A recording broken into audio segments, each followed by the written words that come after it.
let's set the scene. The place is Italy. The time, the summer of 1944. Now, for the German Luftwaffe, this is no longer a war for victory. Not even close. It has become this desperate, grinding battle for mere survival. So just take a look at this map. I mean, it lays the whole story of the collapse bare. Back in May, Allied forces just completely shattered the German defenses at Monte Cassino. And by June 4th, you can see it circled right there, Rome had fallen. The line is broken. The German army is in a full-blown retreat heading north. And for the Luftwaffe units trying to support them, the situation is catastrophic. They're losing airfields, their supply lines are a mess, and they have absolutely no hope of stopping this Allied juggernaut.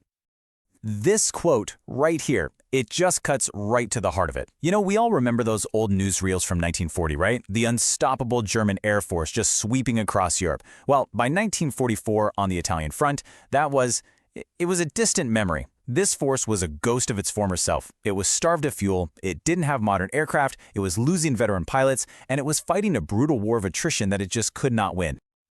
Okay, and this is where what was written on paper is completely different from what was happening in reality. You look at the official records, and the Luftwaffe still looks like a pretty credible force. But these numbers on the slide, they reveal the grim truth out on the flight line. For every 3 Messerschmitt 109 fighters they had, maybe 1 was actually flyable on any given day. The others, well, they were either damaged, waiting for spare parts that were being sent to other fronts, or they were just grounded with no fuel. This wasn't a fighting force anymore, it was a logistical nightmare. So with just a fraction of their force actually able to get into the air, the problems just kept piling up. I mean, the Italian front had become a lower priority, and that meant the pilots here were forced to fight with yesterday's technology against the very latest Allied war plans. And that really is the million-dollar question, isn't it? I want you to imagine you're a pilot in the summer of '44. You're climbing into the cockpit of a plane that was a superstar back in 1939. And you know you're about to face enemies flying machines that are years ahead of you in speed, firepower, and performance. This was the daily reality for the crews flying the Junkers Ju-87 Stuka. The Stuka. Wow. The very symbol of the Blitzkrieg. Its terrifying siren and its pinpoint accuracy struck fear across Europe in those early years of the war.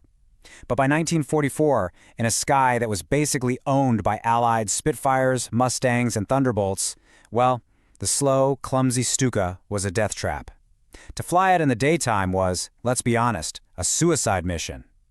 So what do? What's your move when daylight means certain death? You become a creature of the night.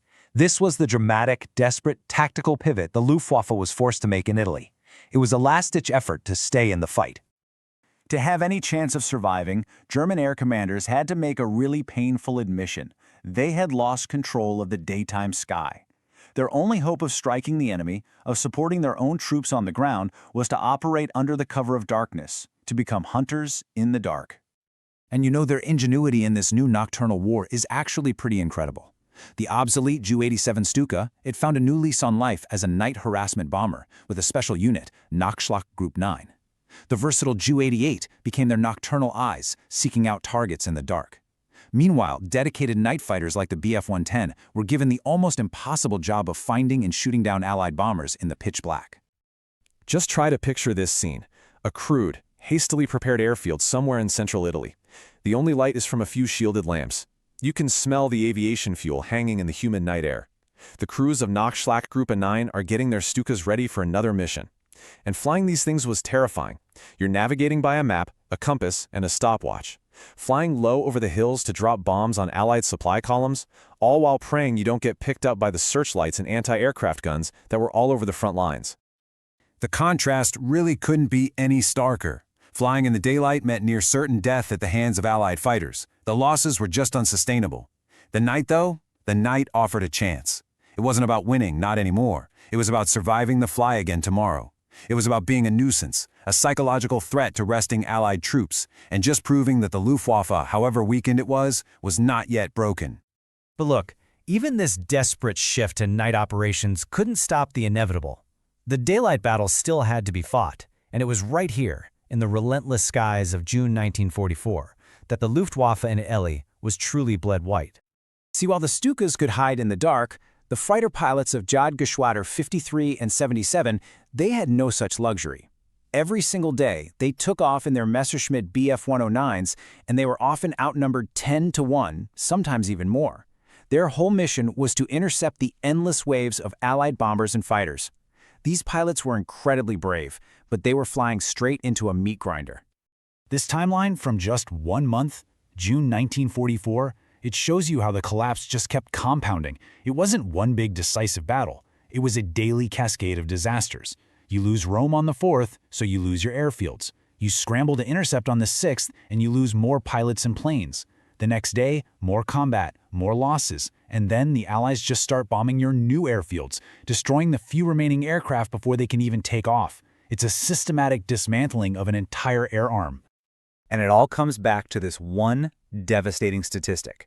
2 out of every 3 aircraft were unavailable for combat.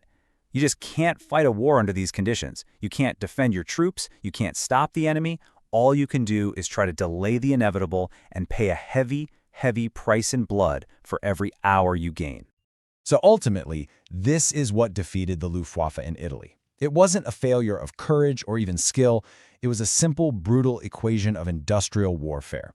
They were fighting a war of resources against an enemy who had seemingly endless supplies of planes, pilots, fuel, and parts. And the Germans had none of that. Every single loss was permanent.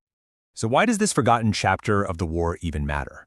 Well, because it serves as this powerful reminder. It's not a story about wonder weapons or glorious victories. It's a raw human story about desperation, about the courage of individuals fighting in a totally impossible situation, and about the terrible, terrible cost of continuing a fight long after the outcome has already been decided.